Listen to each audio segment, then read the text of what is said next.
ओम शुक्लांबरं धरं विष्णु शशिवर्णं चतुर्भुजं प्रसन्नं वदनं ध्याये सर्वविघ्नोपशान्तये नारायणं नमस्कृत्यं नरं चैव नरोत्तमं देवीं सरस्वती व्यासं ततो जयमुदीरयेत्। व्यासवसिष्ठनपतारं शक्तिपौत्रकल्मषं पराशरथमज वन्दे सुकताततपोनिधि। ॐ वसुदेवं सुतं देवं कंसचाणूरमर्दनं देवकी परमानन्दं कृष्ण वन्दे जगद्गुरुं। कृष्ण वन्दे जगद्गुरुं। हरिः ओम। प्रिय सज्जन वृंद, आजिर ए गीता पाठ और प्रवचनर पावन परिसर को आपण मानक स्वागत जनाऊँ। आमे माने ए पर्यंत श्रीमद् भगवत गीतार प्रथम अध्यायर प्रथम श्लोक आरंभ करी 44 नंबर श्लोक पर्यंत पाठ करथिले। आज आम 45 नंबर श्लोक रु 47 नंबर श्लोक पर्यंत पाठ करिबा एवं आज प्रथम अध्याय को विराम दबा एवं परवर्ती पर्यायर द्वितीय अध्याय आरंभ हेबे। तेबे ए पर्यंत आमे माने जहाँ पाठ करथिले तार सूचना संपर्क रे कुहा जाई पारे जे धृतराष्ट्र जेहेतु अंध थिले से दिव्यद्रष्टा संजय को युद्धर विवरणी पचारि। संजय कहिले जे आपण पिला माने बा कौरव माने एवं पांडव माने धर्मक्षेत्र कुरुक्षेत्र रे एकत्रित होइछन्ति एवं जेतेबेले आपण पुत्र जाई द्रोण को कहउछन्ति जे आमे वर्तमान युद्ध किभଳି भाव सजासजी होती ताकूटी आपण देखि नियंतु। एही समय भीष्म सिंहनाद करी शंख बजाई से चाहिए जे दुर्योधन टिके उत्साहित हुंतु। तांकर शंखनाद शुणी पांडव पक्षर मध्य शंखनाद शुभिला, विभिन्न वाद्य नाद सब बाजी उठिला, वीर वाद्य सब बाजी एक युद्धर अयमारंभ बोली सूचना देला। तेबे एही समय अर्जुन श्रीकृष्ण को कहिले जे मोर रथ को नहीं तुम्हें दुई सेना मध्य रख, मो सहित केउ माने युद्ध करने को आसीछन्ति ताहा मुझे देखिया चाहूँगी। तेणु श्रीकृष्ण नहीं रथ को मझिरे रखिदेले, किंतु जेतेबेले अर्जुन दुई पक्षर सैन्य मान को देखिछन्ति सेतेबेले तांको मनरे तांको हृदय गोटे मोहभाव जागृत होइछि। से चिंता करिसेंती जे एमान तो समस्ते मोर आत्मीय, समस्ते गुरु गुरुजन बंधु, किए पुत्र किए पौत्र एम किए शला समुंधी यही भाव में समस्ते मोर प्रिय परिजन, मु एमानंको किभଳି भाव में मारिबी। तेणु से कहिले जे मु एभଳି युद्ध करि पारिबी नाही, कारण जदि मु आत्मीय स्वजन को मारे एवं मारिबार उद्देश्य केवल लाभ एवं लोभ राज्य लाभ करी एवं मु मो परिवार आनंद रे आमे जीवन यापन करूँ, ए कथा जदि मनरे मोर आसी जाउछि ताहेले ये तो गोटे पाप एवं यही लाभ लोभ उद्देश्य पुणी प्रिय परिजनकर मृत्युर कारण हवा द्वारा मु नरक भोग करी। तेणु मु एभଳି पाप करि पारिबी नाही। ताहेले आमे जुग जुगरे देखिछे जे वीर माने युद्ध करिबा पई व्यग्र होई बाहरी पड़ती। वीर मानक ठारे भीरुभाव प्रकाश पाए नाही, कारण वीर मारे अबा मरे करी रण। जड़े वीर बा योद्धा तार काम होउची से युद्ध क्षेत्र को गला अर्थ सेठारे से मारिब बा मरी जाई पारे, युद्ध करू करू मरी जाई पारे। तेणु वीर मारे अबा मरे करी रण, एटा हला वीरर नियम। किंतु एठी अर्जुन जड़े दिग्विजयी वीर होते एवं सेतेबेले समग्र भारतर अद्वितीय योद्धा होते मनरे एभली मोहभाव भीरुभाव जाग्रत है कहीं कारण यार गोटे साधारण कथा देखा गोटे तात्विक कथा देखा आमे सत्य जुगरे जानी जे भगवान अवतार ग्रहण करथिले अधर्म को विनाश करने बा शत्रु को मारिबा से अवतारटी है कौन ना हिरणाक्ष पृथ्वी की लुचेकिरी नहीं जाइथिला एवं से पाताल को चली जाइथिला तेणु पाताल देश में थिला शत्रु स्वर्गरु स्वयं भगवान आविर्भाव हेले गोटे शुकर रूपरे एवं से समुद्र मध्य प्रवेश करी पाताल को जाई पृथ्वी की उद्धार करथिले एवं हिरणाक्ष को मारी देथिले तेणु सेठी भगवान थिले बा आमर जे होचंदी वीर योद्धा से थिले स्वर्गरे शत्रु थिला पाताल रे सत्य जुग चलीगला तापर आसला त्रेतया जुगरे यही भूखंड भितर यही पृथ्वी रे शत्रु एवं भगवान थिले बा अपराधी एवं जे हेले मुख्य नायक सी उभय एठी थिले जड़े हेले राम जड़े हेले रावण राम होचंदी समग्र भारत भूखंडर राजा सेतेबेले से थिले बा तांकर बापा राजा थिले से राजा हेई थांते किंतु सेपटे रावण होची भारत बाहर श्रीलंका बा लंकार से थिला राजा से थिला अहंकारी गर्वी उद्धत एवं समस्त पापग्रस्त जीवटी तेबे ताकू मृत्युदंड देवाई रामंग ठारे कौन सी अवशोष हो नथिला कारण सेटा से गोटे बाहर व्यक्ति थिला एवं से जेहेतु अनेक गुड़िए पाप कर मारिया एठू स्वयं भगवान अवतार ग्रहण करी से ताकू जाई मारी देथिले किंतु द्वापर जुगरे आम ये जो परिस्थिति देखुचे ये दीटी देश कथा नुहे बा दीटी राज्य कथा भी नुहे गोटे परिवार कथा से परिवार रे किछि अछंती धर्म किछि अछंती पाप किछि अछंती धर्म प्रति सेमानंकर गभीर विश्वास एवं केतेक होचंती पापग्रस्त कौरव माने पापी एवं पांडव माने धार्मिक तेणु तांको भितरे जेतेबेले युद्ध होवार निष्पत्ति हो जाइछि सेतेबेले अर्जुन चिंता करुचंदी जे एमाने तो मोर कुटुंब लोक एमानंकु मारी मु जदि राज्य भोग करे ताहेले की लाभ मु पाइबी कहा आगे मोर मु जो वीरत्व प्रकाश करेबी बा कहा को देखेबी निज कुटुंब को मारिगिरी मु कौन राजा हवाटा शोभा पाइब कि तेणु तांको मन रे एई भली गोटे मोहग्रस्त भावना आसी से कहिछन जदि कुटुंब माने मरी जाती ताहेले आमर गोटे बड़ क्षति हो जिवो कौन ना कुल धर्म नष्ट हो जिवो कुल धर्म नष्ट हो गले स्त्री माने सबु विशृंखल चरित्र हो जिवे फलरे गुड़िए वर्णशंकर जात हेबे एवं से वर्णशंकर मानक ठारू पितृमाने केबे हेले श्राद्ध बा तर्पण ग्रहण करिवे नाही तेणु पूर्व वंशधर माने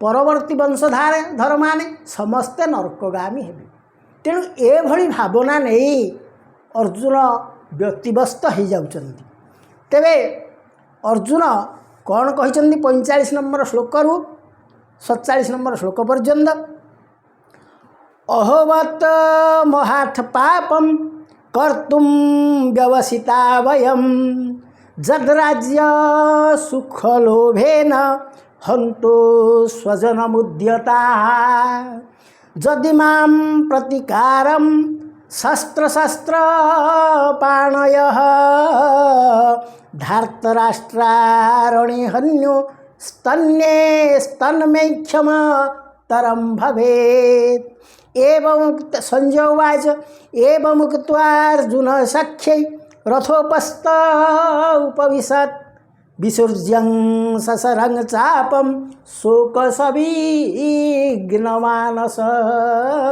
शोकसविघ्नमानसः।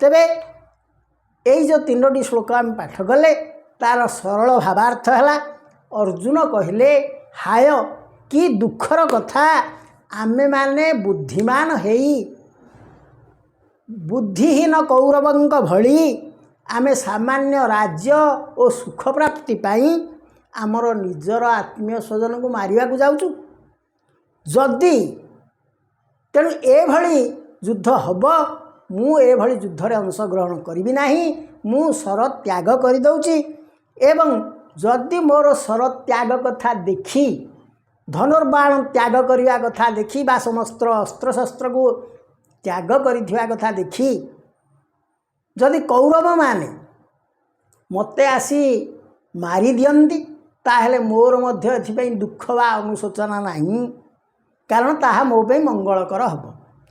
संजय तेणु या पर कहिले धृतराष्ट्र को जे अर्जुन एपरि भाव रे कही शोकग्रस्त होई एवं उद्विग्न मना होई से तांकर गांडीव धनु को एवं तांकर सर तुणीर को रथ उपरे थोई दे चुपचाप बसी पड़िले ताहेले यार सरल पद्यानुवाद कौन कुल धर्मर विलोपरे मनुष्य जानती कुपथरे धर्म मार्गरु च्युत होती सर्वदा नरके पड़ती एमंत शास्त्रर वचन शुणी छुआ हे जनार्दन एछार राज्य सुख पाई बंधु बिना से मन देई होई छुएठी समवेत पाप निमंते समुद्यत भाविण एहा लागे दुख कुटुंब मारिकी बा सुख करिबी नाही प्रतिकार धरिबी नाही धनुषर जदि कौरवे शस्त्र धरी युद्धरे मोते देबे मारी ताहे मो पक्षे मंगल मो मते ताहा श्रेष्ठ फल युद्ध क्षेत्र रे अर्जुन कृष्ण को कहिण एसन तेजिले करु धनुषर शोकरे होई नकातर बसी पड़िले रथ परे व्याकुल चित्त विषादरे बसी पड़िले रथ परे व्याकुल चित्त विषादरे। तेणु जो तीनोटी श्लोक आम पढ़िले तार सरल भावार्थ बुझिले तार पद्यानुवाद बुझिले एबे तार तत्व एवं तथ्य कौन अच्छी से भितरे आम टिके भितर को प्रवेश करवा। यही श्लोक रे जो कहगला अहोवत् महापापम कर्तु व्यवसिता वयम जद्राज्य सुख लोभेन हंतुम स्वजनम मुद्यताः। यही जो श्लोकटी 45 नंबर श्लोक एथिरे जोड़िए शब्द कहगला गोटे अहो गोटे बत। अहोर कहिबार अर्थ सी हूँ आश्चर्य भावर प्रतीक एवं जो कहगला जे बत ताहा हूँ दुखर विषय। तेणु अर्जुन कहले ये गोटे आश्चर्यर विषय एवं दुखर विषय जे कौरव माने पापी से माने पाप करिवे किसी असुविधा ना तांको पाप भल लगे किंतु आमे पांडव माने केबे हेले पाप करिना एवं आमे जानिचु धर्म कौन अधर्म कौन आमे सब जानी मध्य किपरि भाव रे निजर स्वार्थ पाई पाप करने को जीवु तेणु यह हूँ अत्यंत दुख एवं आश्चर्यर विषय। आमे माने आमर पितृपितामह मान शिखी आसचु सदाचार कौन, सत् विचार कौन एवं सत्कर्म कौन। एगुड़िक जदि न करा जाए ताहेले मनीष पापग्रस्त हुए। तेबे आमर विवेक कहूची जे केबे हेले पाप करवा उचित नुहे, किंतु विवेक विरुद्ध रे जाई आमे एठी युद्ध करिबु एवं आत्मीय स्वजन मानंगु मारिदौ, ये कि भली न्याय। तेणु एठारे अर्जुन तांकर कुटुंब प्रति जो स्नेह बा तांकर आत्मीय स्वजन पे जो मोह भाव रही ताहा एठारे प्रकाश पाउछ। तापरे से कौन कहउचंदी ना जदि माम प्रतिकारमम अस्त्रशस्त्र पाणय धार्तराष्ट्रारणे हंतु स्तन्यक्षेमतर भवेत्। तेणु से कहउचंदी एठे जे जदि मु वर्तमान अस्त्रशस्त्र त्याग करुँची, मोर आ युद्ध करिवार आग्रह नहीं, एहा लक्ष्य करी जदि कौरव माने भाबिबे जे एमाने तो युद्ध करिवे ताहले आमे आ कहा सहित युद्ध करिवा, ताने जना पड़ला इनकर आ राज्य लोभ नहीं। तेणु ए युद्ध मु भावुची बंद हो जाई पारे। अथवा जदि से माने पापग्रस्त अधिक होइथिबे एवं चिरकाल पई आमको निष्कंटक करिया पई मते आसी हत्या करंती ताहले मु मध्य आनंदित हेबी, कारण मु जोड़िए पापरू रक्षा पाइछि। गोटे पाप होची कुलक्षय पाप एवं अन्य गोटे पाप होची गुरुजन को नाश करी मु जो पाप अर्जन करी, जो मान मु ज्ञान शिक्षा करी, जो मान मु बुद्धि वृत्ति धर्म ये सब शिक्षा करी से मु जदि मारिबी ताहले तो नरकगामी हेबी। तेणु मु नरकगामी हवा अपेक्षा बरं से माने मते मारी दियंतु, यह मो पे श्रेयस्कर हब। तेबे एठी अर्जुन जेते गुड़िए युक्ति जड़े धर्मात्मा भाव में करुचंदी ताकू टे तात्विक भाव में विचार कले देखा जिवो जे जेते संसारी व्यक्ति अछंती समस्ते तांकर युक्ति की मानिबे। कारण जड़े संसारी व्यक्ति से संसार कथा चिंता करे, वास्तव में मु एभली भूल करी नहीं बोली जो अर्जुन जो चिंता करुँच सेमती भी समस्ते चिंता करेंगे जे निज आत्मस्वजन को मारिबाटा ठीक तो हम नहीं। तेणु एठी से जो युक्ति उपस्थापन करुँच एथिरु जना पड़ुची जे से मोहग्रस्त हो जाए। कारण जड़े मोहग्रस्त हेले तार विचारधारा परिवर्तन हुए। अर्जुन को भगवान ठिया करिचंदी जे तुमे अधर्म को नाश करिवो, तुमे मोर प्रतिनिधि हिसाब रे एठी धर्म स्थापन करिवो, एमाने जो पापी हो गलेनी तांको विनाश करिवो। एइथिपई भगवान अर्जुन को सामना रे ठिया करी से सारथी हो जाइछन। किंतु अर्जुन एठी निजको सर्वे सर्वा बोली ज्ञान करी से विभिन्न प्रकार युक्ति करुचन। कारण जेतेबेले मनुष्य स्वार्थपर हो जाए, जेतेबेले मोहग्रस्त हो जाए तार युक्ति बदली जाए। गोटे उदाहरण दउची जे जड़े जज थिले, जड़े विचारपति, सी अति न्यायवंत थिले एवं से अनेक व्यक्ति तांकर दुष्कर्म पाई नरहत्या पाई कौनसी महिला बा शिशु पे अशोभनीय आचरण कहीं कले ताकू से फांसी दंड दौथिले एवं से कहूथिले मु एभली भावरे निर्मम दंड देले समाज लोक माने टिके जाग्रत हेबे, एभली पाप काम करिबा पई केबे हेले सेमानंक मनरे आउ आग्रह आसीबो नाही कि सेमाने एभली पाप करिबा को उत्साहित हेबे नाही। एभली पाप करिबा को हेले काहाकू नरहत्या कले बा काहाकू धर्षण कले बा कौनसी शिशु को हत्या कले एभली व्यक्ति मानू फांसी दंड देवी। फल जेते अपराधी थिबे से माने एभली अपराध करिया पे 10 थर भाबिबे। तेणु एथिपाई से फांसी दंड अनेक दौथिले, किंतु दैव दुर्योग को थरे तांको पुओ से भली गोटे अपराध करला एवं ତାକୁ ଫାଶୀ ଦଣ୍ଡ ଦେବା ଭଳି ସମସ୍ତ ପ୍ରକାର ଦଫା ଲାଗିଗଲା। ଏଠି ବିଚାରପତି କିନ୍ତୁ ଟିକେ ମୋହଗ୍ରସ୍ତ ହେଲେ। ସେ ତାଙ୍କର ଭାବ ବଦଳେଇଲେ। ସେ କହିଲେ ଯେ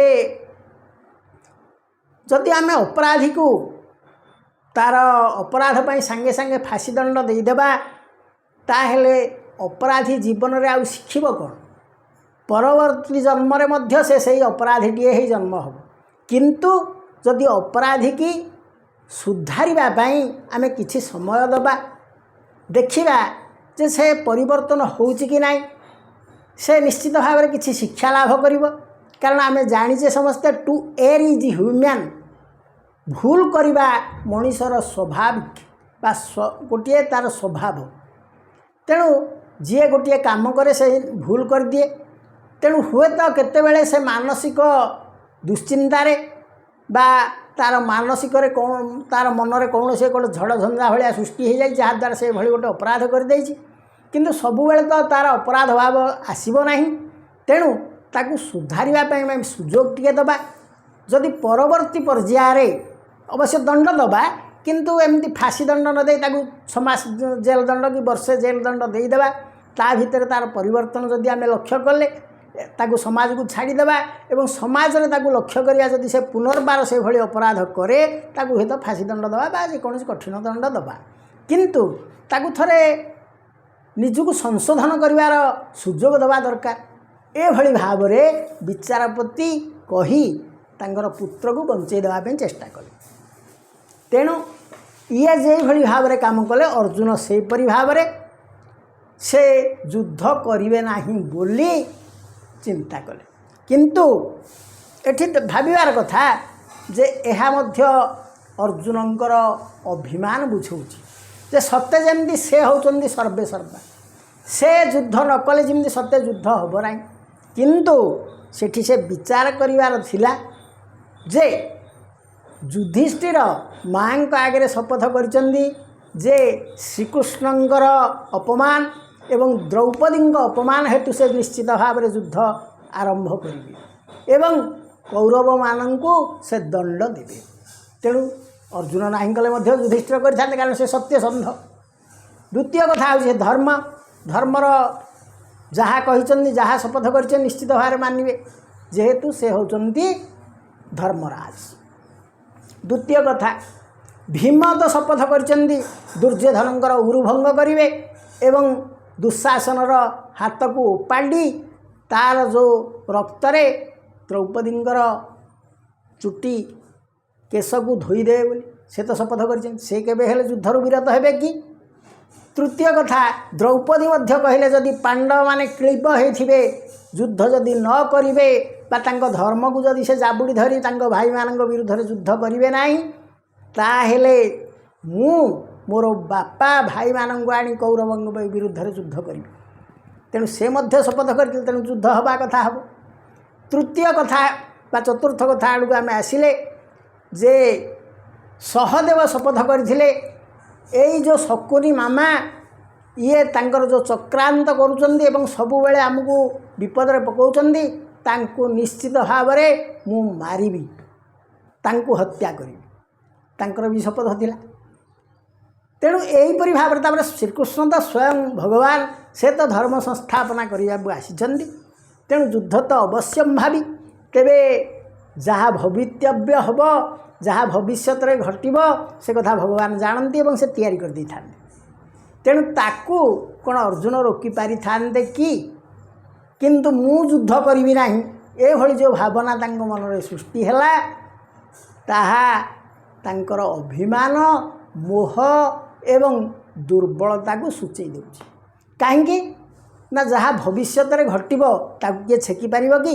ସେଥିପାଇଁ ରାଧାନାଥ ଲେଖିଲେ କ'ଣ, ଭବିତବ୍ୟ ଯାହା ଅବଶ୍ୟ ଘଟିବ, କିଏ ତା କରିବ ଆନ,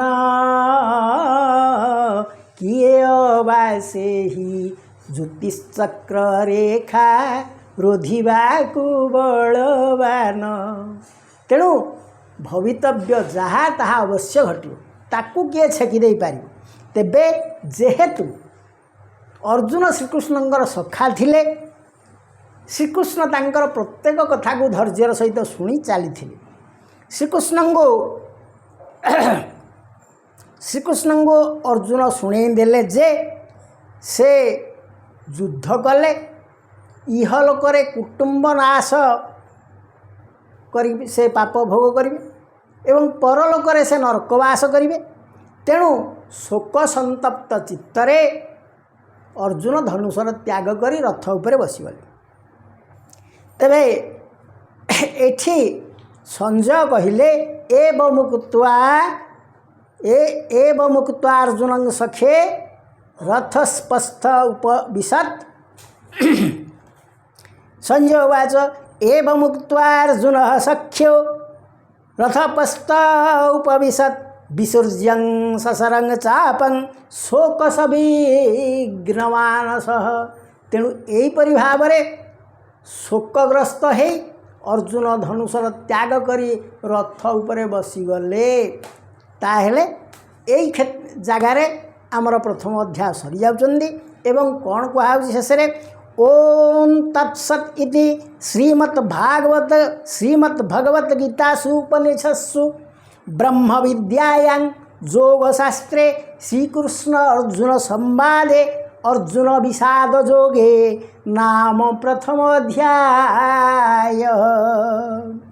ତେବେ ଏଠି ଯେଉଁ କୁହାଗଲା ଓମ୍ ତତ୍ସତ୍ ଇତି, ତତ୍ସତ୍ ଓମ୍ ତତ୍ସତ୍, ଇଏ ଯେଉଁ ତିନୋଟି ଶବ୍ଦ କୁହାଗଲା, ये तीनिटी जाक होची सच्चिदानंद भगवान परमात्मांकर पवित्र नाम।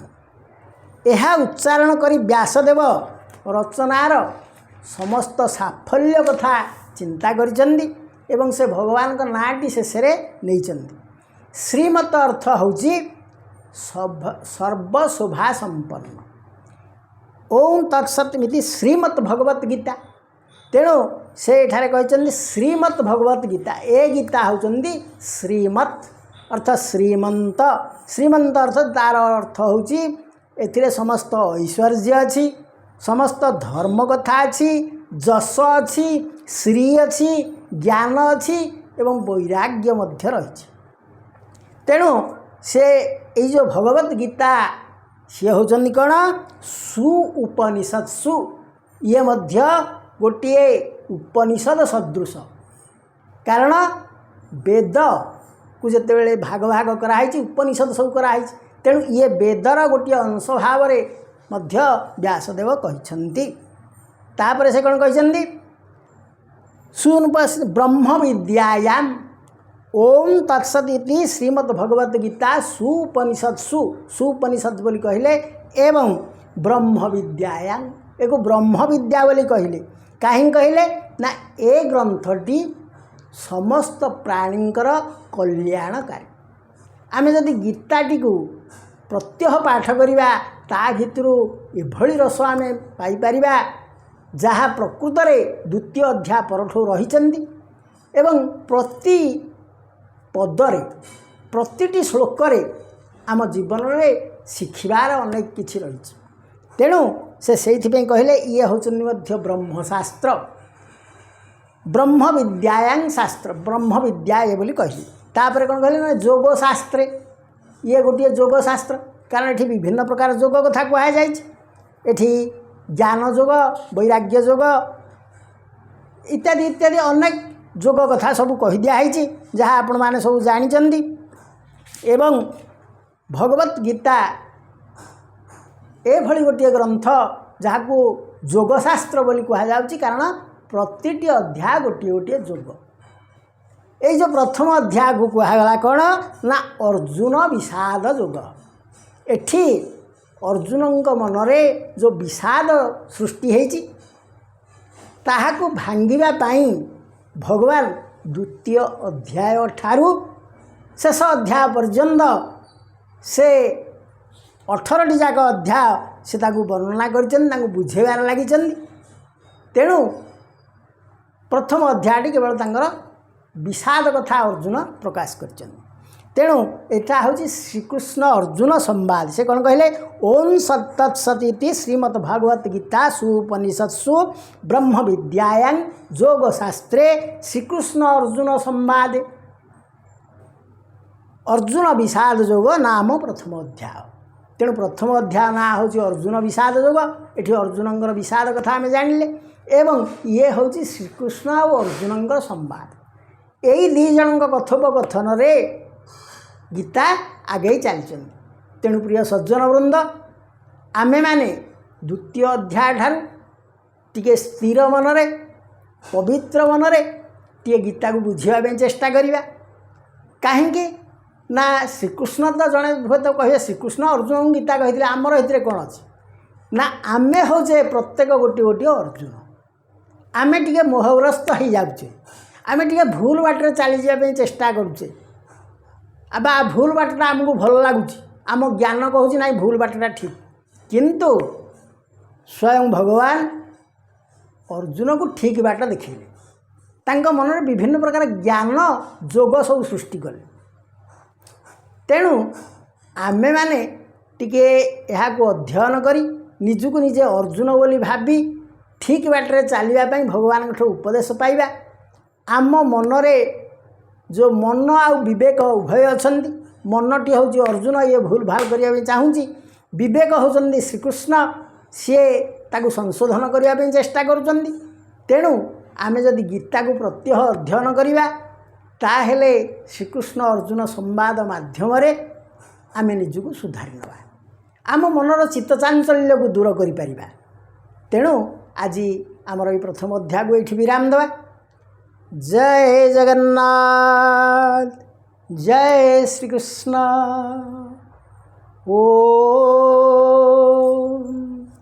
त्वमेव माता च पिता त्वमेव त्वमेव बंधु च सखा त्वमेव त्वमेव विद्या द्रविणं त्वमेव त्वमेव सर्व मम देव देव।